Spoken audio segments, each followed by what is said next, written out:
Good morning, this is V again. So I've just finished reading a book called Hidden Pictures by Jason Rekulak. My apologies if I'm pronouncing his last name incorrectly. But anyways, this story is written from the first person point of view of a young woman called Mallory Quinn. She's recently out of rehab for drug addiction, and her sponsor helps her get a job working for a Ted and Caroline Maxwell. So basically, she's a live-in nanny who's looking after their 5-year-old son, Teddy.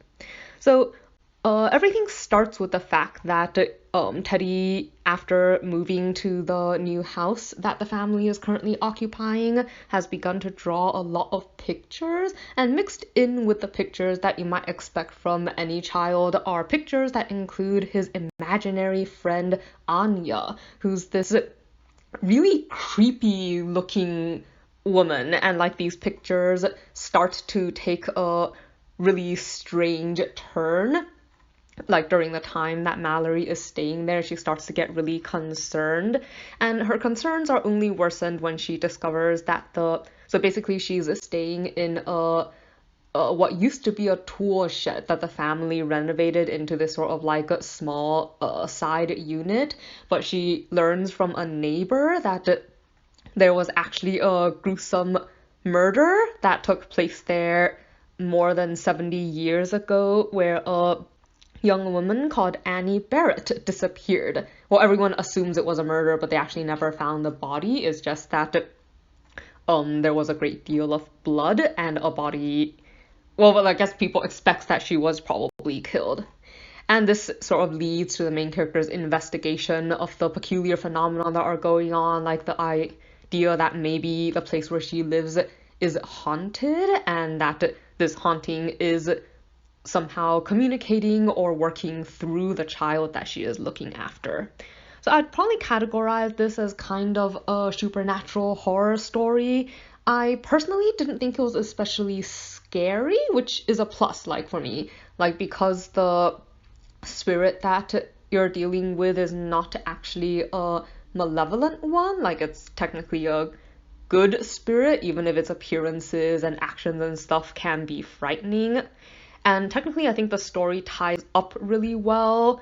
So, without giving specifics, I guess it feels a bit like, it handles all its relationship lines, like it works out the main character's poor relationship with her family, like some of her own, I guess, tensions related to her past, like the events that caused her to begin abusing drugs in the first place.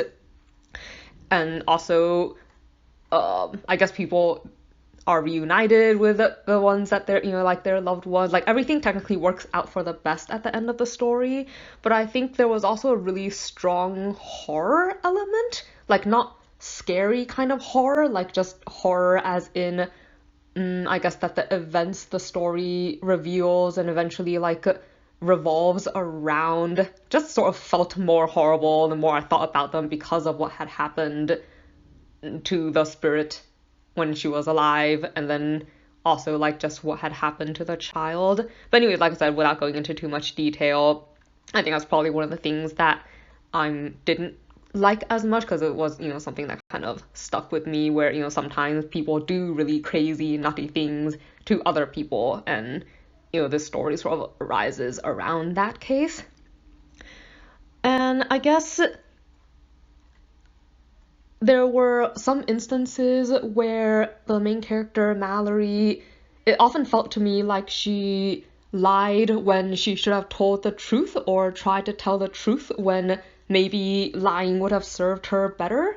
But, it wasn't really like a huge problem. It was more things like, for instance, when she met this boy that she ends up deciding she liked, she lied and told him that she was a Penn State athlete, even though she did get the scholarship, it was right before she started having her drug problems. Like, so she didn't want to tell him that she had drug abuse problems and was out of rehab and stuff. Like, it's kind of a shameful thing for her to admit, and I think I understand that, but obviously that's going to cause problems in the long run. Like, there's a lot of these little tensions that I think well, they were tense, I guess. It's not that they aren't understandable, it's just there were like these little points of tension scattered throughout the story. Like the good thing is that the story doesn't run on misunderstandings and lies and stuff, but I think they were slight sticking points for reading. I think that it does happen in a lot of stories, so it's not like a huge deal, just something I thought I'd point out. So yeah, in general, this was basically a not super scary story with some strong horror elements. So yeah, kind of up to you whether it's something that you would like.